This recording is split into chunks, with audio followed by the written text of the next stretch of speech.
Hello friends, class 12th polity का जो series चल रहा है थर्ड चैप्टर का, उसका आज ये सेकंड लेक्चर है। पिछले वीडियो लेक्चर में हम लोगों ने समकालीन दक्षिण एशिया में उपस्थित देशों के बारे में देखा था और समकालीन दक्षिण एशिया में भारत और पाकिस्तान के महत्व को समझा था। इस वीडियो लेक्चर में हम लोग समकालीन दक्षिण एशिया में उपस्थित देशों के राजनीतिक पहलू के बारे में अध्ययन करेंगे। देखिए, हमारा एनसीईआरटी में पहला टॉपिक है क्या है दक्षिण एशिया। परिचय के बाद जो पहला टॉपिक आता है वो है क्या है दक्षिण एशिया। तो पिछले वीडियो लेक्चर में मैंने आपको बताया था कि दक्षिण एशिया महादेश में 7 देशों को इंगित करता है। यानी समकालीन दक्षिण एशिया चैप्टर में दक्षिण एशिया जो है वो 7 देशों को दर्शाता है। पहला है भारत, दूसरा है हमारा बांग्लादेश, तीसरा है श्रीलंका, चौथा मालदीव, पांचवा नेपाल, छठा भूटान और सातवां पाकिस्तान। ये 7 देशों को मिला करके दक्षिण एशिया कहा गया है। अफ़गानिस्तान और चीन को नहीं रखा गया है, इसमें शामिल नहीं किया गया है। हालांकि अफ़गानिस्तान को कभी कभार या म्यांमार को दक्षिण एशिया में शामिल कर लिया जाता है। तो देखिए, आपको याद रखना है कि भारत, बांग्लादेश, भूटान, मालदीव, नेपाल, पाकिस्तान और श्रीलंका, इसका नाम आपको अच्छे से याद कर लेना है और कॉपी में नोट कर लेना है। भारत सबसे बड़ा देश है। अब इन सब देशों के हम लोग राजनीतिक पहलू के बारे में अध्ययन करेंगे। देखिए, दक्षिण एशिया प्राकृतिक सीमाओं से घिरी हुई है। उत्तर में विशाल हिमालय पर्वत श्रृंखला, दक्षिण में हिंद महासागर, पश्चिम में अरब सागर, पूरब में मौजूद बंगाल की खाड़ी है। ठीक है, इसका अपना एक प्राकृतिक बाउंड्री भी है। देखिए, दक्षिण एशिया का जो ये देश है, इसमें पश्चिम में हमारा अरब सागर है, अरेबियन सी, दक्षिण में ये हिंद महासागर है, ठीक है, और पूरब में बंगाल की खाड़ी और ऊपर में हिमालय पर्वत है। ठीक है, ये इसका भौगोलिक या प्राकृतिक सीमा इसको हम लोग कह सकते हैं। इसको आपको अच्छे से कॉपी में लिख लेना है। चीन दक्षिण एशिया का अंग नहीं है। चीन को दक्षिण एशिया में शामिल नहीं किया गया है। म्यांमार और अफ़गानिस्तान को दक्षिण एशिया के भाग में पूर्ण रूप से नहीं रखा गया है। देखिए, ये जो भाग है भारत का, इसमें अफ़गानिस्तान को, चीन को और म्यांमार को नहीं रखा गया है। कभी कभार अफ़गानिस्तान और म्यांमार को भी हम लोग शामिल करते हैं दक्षिण एशिया में, लेकिन चीन को कभी नहीं शामिल किया गया है इसमें दक्षिण एशिया में। इसको मध्य एशिया में, चीन को मध्य एशिया में शामिल किया गया है। ठीक है, दक्षिण एशिया का राजनीतिक स्वरूप। इस वीडियो लेक्चर में हम लोगों को यही पढ़ना है कि दक्षिण एशिया में उपस्थित देशों का राजनीतिक स्वरूप कैसा है। तो पहला जो हमारा देश है वो है भारत। तो भारत के राजनीतिक स्वरूप को हम लोग समझेंगे। देखिए, भारत का राजनीतिक स्वरूप आपको भारतीय राजनीति वाला किताब जो सेकंड बुक है उसमें भी आपको पढ़ना है। इसमें यहाँ पे हम लोग थोड़ा सा ओवरव्यू देखेंगे कि भारत का राजनीतिक इतिहास कैसे रहा है।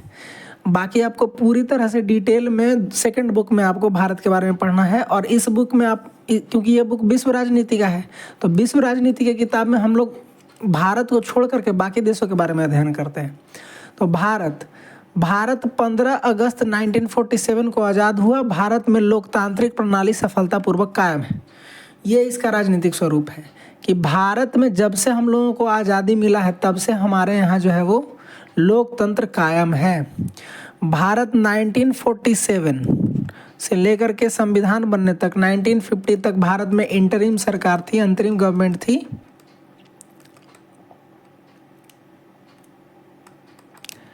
इंटरिम गवर्नमेंट, और ये इसके जो प्रमुख थे वो थे जॉर्ज फोर।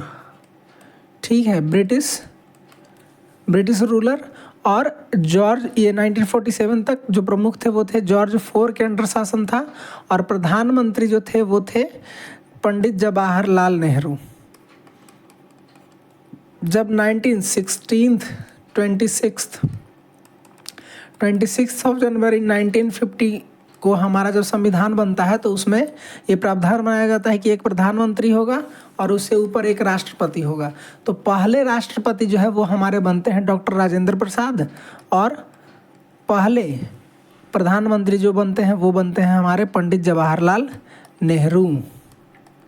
ठीक है। और 1951 से 1956 से लेकर के फिर 1961 तक और 1964 में जवाहरलाल नेहरू का डेथ हो जाता है और कांग्रेस का सरकार बना रहता है लगातार। 27 मई 1964 को डेथ हो जाता है। ये सब बात हम लोग उस बुक में भी पढ़ेंगे। ठीक है। उसके अलावा फिर 1964 देखिए लोकतंत्र, 1951 से 64 तक जवाहरलाल नेहरू लोकतंत्र को कायम रखा। उसके अलावा फिर इसके बाद बन जाते हैं गुलजारी लाल नंदा, 13 दिन के लिए बनते हैं, लेकिन मुख्य रूप से हमको याद रखना है कि 1966 तक लाल बहादुर शास्त्री प्रधानमंत्री बनते हैं और 1966 के बाद जो है वो इनका भी डेथ हो जाता है। ताशकंद समझौता करके आते हैं और भारत में इनका डेथ हो जाता है। और ये भी मिस्ट्री बना हुआ है, जवाहरलाल नेहरू का डेथ हार्ट अटैक से होता है, लेकिन लाल बहादुर शास्त्री के डेथ के बारे में आज भी कॉन्स्पिरेसी है। उसके अलावा फिर 1967 में भारत के जो प्रधानमंत्री बनती हैं वो बनती हैं इंदिरा गांधी। और इंदिरा गांधी 1967 से 1977 तक प्रधानमंत्री बनी रहती हैं। इसी बीच में पाकिस्तान के साथ पाकिस्तान के साथ तो युद्ध होता है 1965 में। उसके अलावा फिर 1971 में बांग्लादेश को छुड़ाने के लिए युद्ध होता है 1972 में। ठीक है, 2 या 1 में। और 1975 में इमरजेंसी लगता है। तो ये सब इंदिरा गांधी के कार्यकाल में हुआ है। ठीक है। 1971 में कांग्रेस की सरकार खत्म होती है। देखिए 1947 से लेकर के 1977 तक लगातार भारत में कांग्रेस की सरकार बनी रहती है, जो लोकतंत्र का स्वरूप था।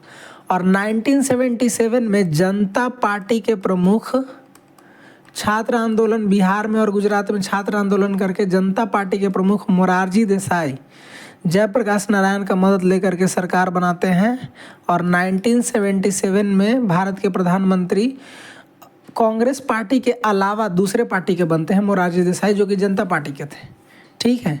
लेकिन अविश्वास प्रस्ताव के कारण 1979 में इनका सरकार जो है वो गिर जाता है। ठीक है। और दोबारा से प्रधानमंत्री जो है वो 1979 में इंदिरा गांधी बन जाती हैं।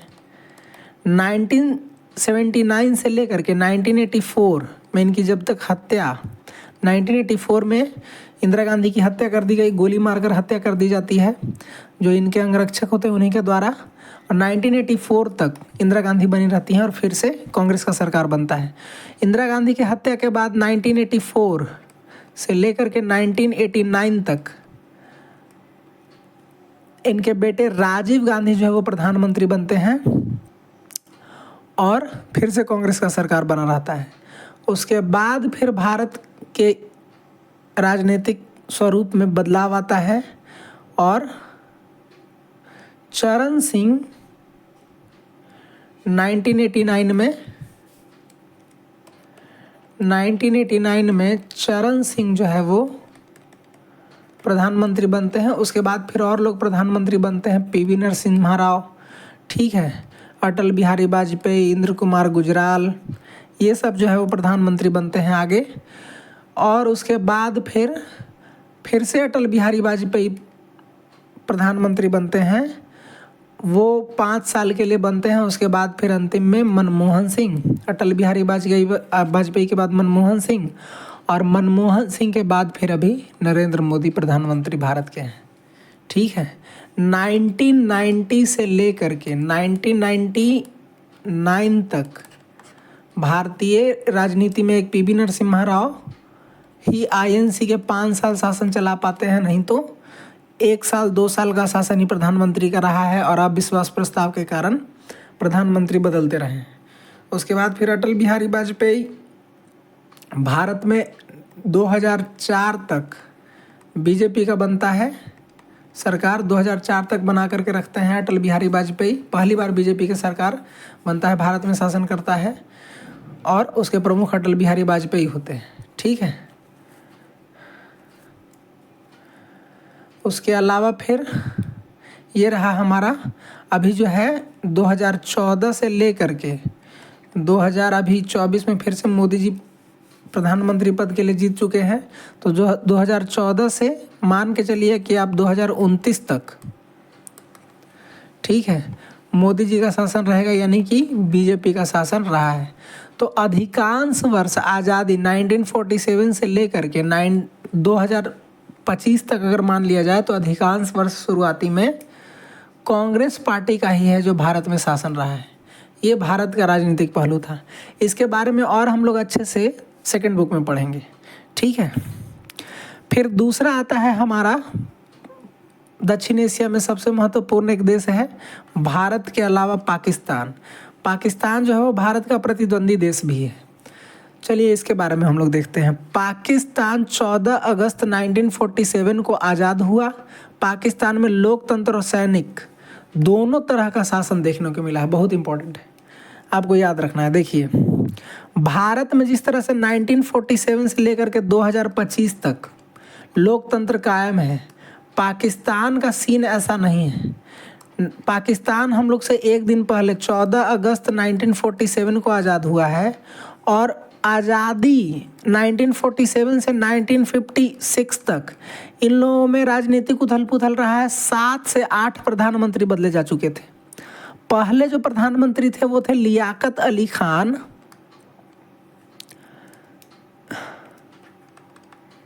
ठीक है, लियाकत अली खान, इनका जब ये प्रधानमंत्री बनते हैं 1947 में, 1951 में इनकी हत्या कर दी जाती है। यानी इससे आपको पता चलता है कि जो पहले प्रधानमंत्री थे उनका हत्या कर दिया जा रहा है। यानी सरकार के अलावा और कई ऐसी शक्तियां हैं जो ज़्यादा शक्तिशाली हैं पाकिस्तान में सरकार के अलावा, तभी ये पहले प्रधानमंत्री का हत्या हो जा रहा है। और 1947 से 1956 तक संविधान का तो कोई मालूम नहीं था इन लोगों को, संविधान नहीं बना पा रहे थे ये लोग। 1956 में संविधान इन लोगों का बन के तैयार होता है पाकिस्तानियों का, और 1957 में ये लोग संविधान को लागू करते हैं। और अगले ही वर्ष जो है वो 1958 में अयूब खान नाम के मिलिट्री जनरल ने पाकिस्तान में सैनिक तख्ता पलट कर दिया। यानी कि सैनिक शासन पाकिस्तान में लागू हो जाता है, मिलिट्री रूल। आपको बहुत अच्छे से याद रखना है। पाकिस्तान में 1947 से, इसका टाइमलाइन हम लोग इस तरह से समझ सकते हैं। देखिए, 1947 से लेकर के 1956 में पाकिस्तान का संविधान निर्माण हुआ और 1957 में पाकिस्तान में संविधान लागू होता है। और 1958 में लोकतंत्र का जन्म भी नहीं हुआ था पाकिस्तान में, और 1958 में मिलिट्री रूल पाकिस्तान में लागू हो जाता है अयूब खान के नेतृत्व में। बहुत इंपॉर्टेंट है, आपको याद रखना है। अयूब खान 1958 से लेकर के 1968 तक मिलिट्री रूल जो है वो 1968 तक मिलिट्री रूल लगा करके रखते हैं। और 1968 में पॉलिटिकल प्रेशर और जनता के आंदोलन के कारण इन्हें अपना पद त्यागना पड़ता है अयूब खान को, और ये अपना पद जो है वो याहिया खान नाम के व्यक्ति को दे देते हैं, जो कि मिलिट्री जनरल बनता है। अगला एक वंशज के रूप में रहता है अयूब खान के, मिलिट्री जनरल बनता है और पाकिस्तान में फिर से मिलिट्री शासन ही लागू होता है। तो याहिया खान 1968 से लेकर के 1971 तक पाकिस्तान में सैनिक शासन लागू करके रखते हैं। मुख्य रूप से 1971 में कहा जा सकता है कि पाकिस्तान में लोकतंत्र का जन्म हुआ, जिसके जन्मकर्ता थे जुल्फिकार अली भुट्टो। बहुत इंपॉर्टेंट है, याद रखना है आपको कि 1971 में जुल्फिकार अली भुट्टो ने पहली बार लोकतंत्र को स्थापित करने का प्रयास किया। ये पहले प्रधानमंत्री बनते हैं जो 1977 तक कायम रहते हैं। ठीक है, 1977 में जिया उल हक नाम के व्यक्ति ने फिर से पाकिस्तान में मिलिट्री शासन लागू कर दिया और इनकी हत्या कर दी जाती है, इन्हें फांसी दे दिया जाता है। 1977 में फिर से पाकिस्तान में मिलिट्री शासन लागू हो जाता है। ठीक है, उसके बाद फिर 1977 के बाद 1982 तक पाकिस्तान में मिलिट्री शासन रहता है और 1982 से फिर जुल्फ़िकार अली भुट्टो की बेटी बेनज़ीर अली भुट्टो पाकिस्तान में लोकतंत्र की स्थापना करती हैं 1982 में। और 1982 से 1990 तक इनका शासन रहता है बेनज़ीर अली भुट्टो का। और 1990 में फिर से इज़हाक खान जो राष्ट्रपति थे, लोकतंत्र ही स्थापित रहता है, इज़हाक खान ने बेनज़ीर अली भुट्टो के शासन को समाप्त कर दिया। और उसके बाद फिर 1990 से लेकर के 1999 तक नवाज शरीफ और बेनज़ीर अली भुट्टो, ठीक है, इन दोनों के बीच राजनीतिक प्रतिस्पर्धा जारी रहता है। एक 3 साल के लिए नवाज शरीफ 1990 में प्रधानमंत्री बनते हैं। उसके बाद फिर 1993 में बेनज़ीर अली भुट्टो फिर से बन जाती हैं। उसके बाद फिर 1996 में नवाज शरीफ फिर से बन जाते हैं, ठीक है, प्रधानमंत्री, और 1999 तक रहते हैं। 1999 में परवेज़ मुशर्रफ नाम के व्यक्ति ने पाकिस्तान में फिर से सैनिक शासन लागू कर दिया। ठीक है, यानी सैनिक तख्ता पलट करता है। 1999 में पाकिस्तान में फिर से, और कारगिल वॉर भी इसी समय हुआ है, 1999 में पाकिस्तान में फिर से सैनिक शासन लागू हुआ है जो कि परवेज़ मुशर्रफ ने किया है, जो 2008 तक लागू रहता है। 1999 से लेकर के 2008 तक परवेज़ मुशर्रफ, ठीक है, नाम के व्यक्ति ने पाकिस्तान में सैनिक शासन को लागू करके रखा था। उसके बाद फिर 2008 में फिर से पाकिस्तान में लोकतंत्र बहाल होता है, जिसके प्रधानमंत्री बनते हैं शाहबाज शरीफ, जो नवाज शरीफ के छोटे भाई हैं। शाहबाज शरीफ प्रधानमंत्री बनते हैं। और उसके बाद फिर आगे का इतिहास ये रहता है कि पाकिस्तान में लोकतंत्र कायम है, लेकिन वही चरमराय व्यवस्था से। ठीक है, अब आगे चलते हैं। देखिए, पाकिस्तान का आपको अच्छे से समझ में आ गया होगा। इसको एक बार समराइज कर लेते हैं। इसको एक बार और हम लोग अच्छे से देखेंगे आगे। पाकिस्तान में सेना और लोकतंत्र हमारा टॉपिक आएगा अगले वीडियो लेक्चर में। देखिए, 1947 से 1957 कोई प्रधानमंत्री नहीं, प्रधानमंत्री में बदलाव। 1958 से 1968 तक अयूब खान। 1968 से 1971 तक याहिया खान। उसके अलावा फिर 1971 से 1977 तक जुल्फ़िकार अली भुट्टो। 1977 से 1982 तक जिया उल हक, और 1982 से फिर बेनज़ीर अली भुट्टो। ठीक है, उसके अलावा फिर 1990 तक फिर नवाज शरीफ, बेनज़ीर अली भुट्टो, नवाज शरीफ, फिर उसके बाद परवेज़ मुशर्रफ, और उसके बाद फिर शहबाज शरीफ। आपको अच्छे से याद कर लेना है। ठीक है, अब आते हैं हम लोग भूटान में, देखते हैं।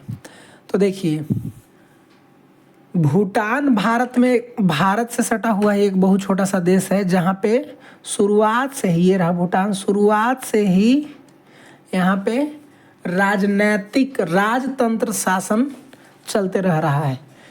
भूटान पर किसी देश ने, किसी भी यूरोपीय देश ने अपना आधिपत्य नहीं जमाया, उपनिवेशवाद नहीं, इसको उपनिवेश नहीं बनाया। ठीक है, यहाँ पे राजतंत्र बहाल रहा।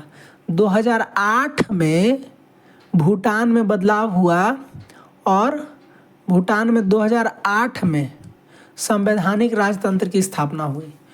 संवैधानिक राजतंत्र कहने का मतलब कि अभी भी राजतंत्र ही है, लेकिन राजा संविधान का पालन करेगा। इससे पहले जो है वो संविधान का पालन नहीं किया जाता था।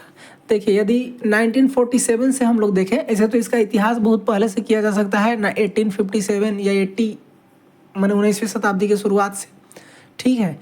लेकिन हम लोग एक रेफरेंस मान के चल रहे हैं 1947 को, तो 1947 से हम लोग देखते हैं 1947 से लेकर के 1972 तक जिंगमे डोरजी वांगचुक नाम के व्यक्ति ने यहाँ पे राजतंत्र को कायम रखा था।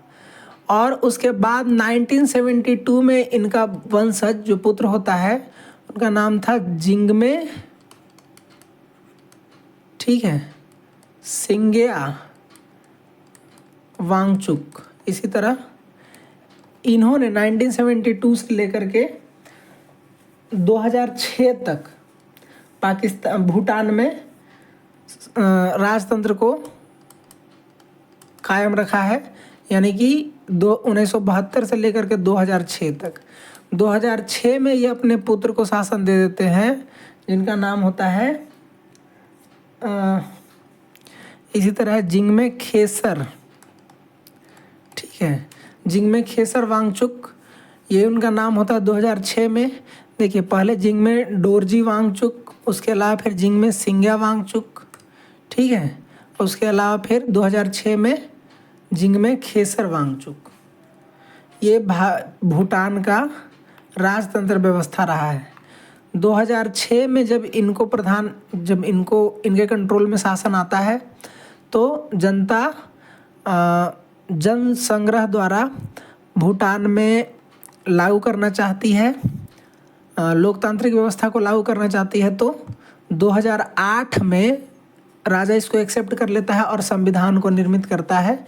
इसमें तंत्र यह था कि राजा जो है वो प्रधान राष्ट्रपति के पद पर रहेगा और प्रधानमंत्री जनता जनमत संग्रह के आधार पर या वोट करके चुन सकता था।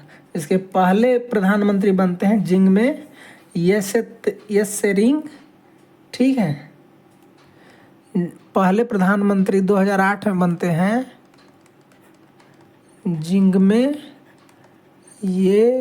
येसेरिंग, इसी तरह इनका कुछ नाम है, ठीक है, प्रधानमंत्री बनते हैं।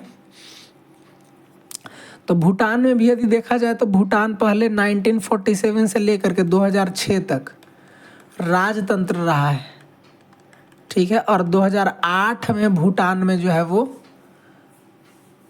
संवैधानिक राजतंत्र ही रहा, लेकिन संविधान बहाल हुआ, ठीक है। उसके अलावा फिर देखते हैं हम लोग बांग्लादेश को। तो देखिए, बांग्लादेश और पाकिस्तान पहले एक ही पार्ट था। जब भारत में विभाजन हुआ था, पाकिस्तान विभाजन हुआ, तो पाकिस्तान इसको बोला गया पश्चिमी पाकिस्तान और इसको बोला गया पूर्वी पाकिस्तान। यानी कुछ मुसलमान यहाँ पे रह रहे थे और कुछ मुसलमान यहाँ पे रह रहे थे। दोनों शासन व्यवस्था यहीं से कंट्रोल किया जा रहा था, पश्चिमी पाकिस्तान से ही। यहाँ पे चुनाव नहीं होता था, जो भी चुनाव हो रहा है वो यहाँ पे हो रहा है और मंत्री चुन करके यहाँ से यहाँ जाते थे, ठीक है।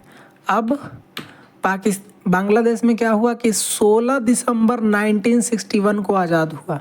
तो किससे आज़ाद हुआ? तो 1947 से लेकर के 1971 तक बांग्लादेश में पाकिस्तान का सरकार रहा, ये पाकिस्तान के साथ था। और भारत से मदद ले करके 16 दिसंबर 1971 को बांग्लादेश जो है वो आज़ाद हो जाता है और इसके पहले प्रधानमंत्री बनते हैं शेख मुजीबुर रहमान, ठीक है। जियाउर रहमान इन्हीं की वंशज है। चलिए अब आगे देखते हैं। नेपाल, 2006 तक नेपाल में संवैधानिक राजतंत्र था और राजा द्वारा अपने हाथ में कार्यपालिका की शक्ति लेने का खतरा बना रहता था। देखिए, राजा 1947 से देखा जाए तो राजा थे वीरेंद्र, उसके अलावा फिर राजा रहे हैं ज्ञानेंद्र, ठीक है। इससे पहले भी राजा और रहे हैं 1947। ये वीरेंद्र राजा 1990 में आते हैं। इनसे पहले कोई और राजा थे। जो राजतंत्र नेपाल में भी लागू था। तो 2006 में राजा ज्ञानेंद्र जो हैं वो अग्री कर जाते हैं कि नेपाल में जो है वो लोकतंत्र की स्थापना होना चाहिए, और 2008 में नेपाल में संवैधानिक राजतंत्र समाप्त हो जाता है और लोकतंत्र की स्थापना होती है। ठीक है, चलिए अब आगे चलते हैं। देखिए श्रीलंका, तो श्रीलंका 4 फरवरी 1948 को ब्रिटेन से स्वतंत्र हुआ। यानी कि श्रीलंका जो है वो ब्रिटेन का उपनिवेश था। जिस तरह से भारत ब्रिटेन का उपनिवेश था ना, उसी तरह श्रीलंका भी जो है वो ब्रिटेन का उपनिवेश रहा है। ठीक है, श्रीलंका का पहला प्रधानमंत्री दुत्तुगुमुन श्री धर्मपाल थे। उसके अलावा फिर उसके बाद फिर 2000, आप मान लीजिए कि 2006 से या 2005 से महिंद राजपक्षा और गोटाबया राजपक्षा जो 2005 से श्रीलंका में महिंद राजपक्षा और गोटाबया राजपक्षा का शासन रहा है। और यही लोग जो हैं वो सबसे महत्वपूर्ण रहे हैं। LTTE को ख़त्म करने का श्रेय महिंद राजपक्षा को जाता है। ठीक है, ये पाकिस्तान का मैप है। पाकिस्तान में यहाँ पे बीच में सेंटर में, सॉरी श्रीलंका का मैप है। श्रीलंका में बीच में यहाँ पे सेंटर में जो है वो सिन्हाला जाति के लोग रहते हैं जो मूल श्रीलंकन है। और जो भारत से आए थे वो तमिल, 2 तरह के थे, एक मुस्लिम तमिल थे, ठीक, और एक हिंदू तमिल। और इनका जो है ये मुस्लिम और हिंदू हैं, और ये सिन्हाला लोग जो हैं वो बुद्धिस्ट हैं। इस बीच ये लेकर के श्रीलंका में हमेशा जो है वो विवाद रहा है। हम लोग इस चैप्टर में आगे देखेंगे। ठीक है, उसके बाद फिर मालदीव। तो देखिए मालदीव का इतिहास जो है वो 1968 से शुरू होता है। 1968 से पहले मालदीव छोटा छोटा एक टुकड़ा का देश है। इसमें कोई एक पूरा व्यवस्था नहीं है। इसका इकोनॉमी जो है वो टूरिस्ट पर चलता है, ये खुद ग्रो नहीं कर पाता है। ठीक है, यहाँ पे टूरिस्ट बहुत ज़्यादा है, छोटा छोटा टुकड़ा है। जैसे लक्षद्वीप हमारा है उसी तरह ये मालदीव है। ठीक है, तो 1968 से पहले मालदीव पर सुल्तान का शासन था। 1968 के बाद यहाँ पे जो है सुल्तान का शासन समाप्त हुआ है और लोकतंत्र बहाल हुआ है। इसी साल यहाँ चुनाव हुआ और पहले राष्ट्रपति इब्राहिम नासिर बने थे। 2018 के चुनाव में MDP पार्टी, ठीक है, मालदीवियन डेमोक्रेटिक पार्टी में आम चुनाव में जीत हासिल की है। तो अभी देखिए 1968 से पहले मालदीव में सुल्तान का शासन था, यानी राजतंत्र था। और 1968 के बाद मालदीव में सुल्तान का शासन समाप्त हुआ और लोकतंत्र बहाल हुआ है, जिसके पहले राष्ट्रपति बनते हैं इब्राहिम नासिर। ठीक है, ये हमारा हो गया सभी देश का राजनीतिक स्वरूप। देखिए ये अभी हम लोग इसका शॉर्ट में ओवरव्यू समझे हैं कि 1947 से लेकर के 1947 से लेकर के 2000 तक सभी देशों का राजनीतिक पहलू क्या रहा है। अब हम लोगों को समझना है विश्व स्तर पर। तो पाकिस्तान से हम लोग अगले वीडियो लेक्चर से शुरू करेंगे कि पाकिस्तान का इतिहास कैसे रहा है 1947 से 1957। अयूब खान, याहिया खान, ठीक है, जुल्फ़िकार अली भुट्टो, ज़िया उल हक, बेनज़ीर भुट्टो, इन सब जो लोग आए हैं राजनीति में, किस तरह से बदलाव हुआ है पाकिस्तान के, उसके बारे में हम लोग अगले वीडियो लेक्चर में पढ़ेंगे। ये जो भी वीडियो लेक्चर में नोट्स आपको मिलता है उसका आपको PDF लिंक जो है वो इस टेलीग्राम चैनल में मिल जाएगा, तो जो डिस्क्रिप्शन बॉक्स में लगा रहेगा। आप क्लिक करके आराम से इस वीडियो लेक्चर्स के PDF को डाउनलोड करके आप नोट्स बना सकते हैं। या मैं रिकमेंड करूँगा कि जब वीडियो आप देख रहे हैं उसी समय इनका नोट्स जो है वो प्रिपेयर करें कॉपी में। ठीक है, अगर आपको वीडियो ठीक लग रहा है तो लाइक कीजिए, अपने दोस्तों के साथ शेयर कीजिए और चैनल को सब्सक्राइब कीजिए। Thank you.